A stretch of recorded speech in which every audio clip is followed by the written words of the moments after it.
सांगली जिल्ह्यात देखील पेट्रोल डिझेलचा मोठ्या प्रमाणावर तुटवडा जाणवून येतोय। कारण सांगली जिल्ह्यातील ग्रामीण भागामधील अनेक पेट्रोल पंप हे सध्या बंद अवस्थेत आहेत। कारण पेट्रोल आणि डिझेलचा पुरवठाच या पेट्रोल पंपांना होत नाही आहे आणि त्यामुळंच या ग्रामीण भागामधील खास करून पेट्रोल पंप बंद असल्यामुळं खास करून शेतीसाठी जी वाहनं वापरली जातात त्या वाहनांना मोठ्या अडचणींना सामोरं जावं शेतकऱ्यांना सामोरं जावं लागतं। कारण शहरामध्ये ज्या ठिकाणी पेट्रोल पंप सुरू आहेत त्या ठिकाणी ही वाहनं नेणं अडचणीचं असतं आणि त्यामुळंच या ठिकाणी ग्रामीण भागामधीलच पेट्रोल पंप बंद असल्यामुळं शेतकऱ्यांची खास करून मोठी अडचण होते आणि शहर भागातील म्हणजे शहरामधील देखील पेट्रोल पंप अनेक आहेत ज्या ठिकाणी पेट्रोल पुरवठा डिझेल पुरवठा न झाल्यामुळे ते देखील पंप बंद आहेत आणि त्यामुळंच सांगली जिल्ह्यामध्ये देखील मोठ्या प्रमाणावरती तुटवडा हा आता प्रकर्षानं जाणवू लागलेला आहे आणि त्यामुळं ग्रामीण भागामधील पेट्रोल पंप अनेक बंद अवस्थेत आहेतच। याशिवाय शहरी भागामधील देखील अनेक पेट्रोल पंप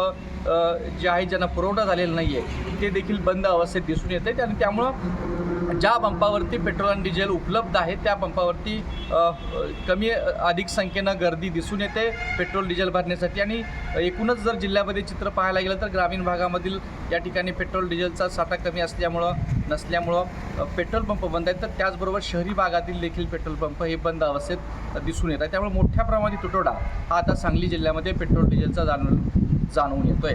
कॅमेरा पर्सन योगेशसोबत कुलदीप माने, एबीपी माझा, सांगली। एबीपी माझा, उघडा डोळे बघा नीट।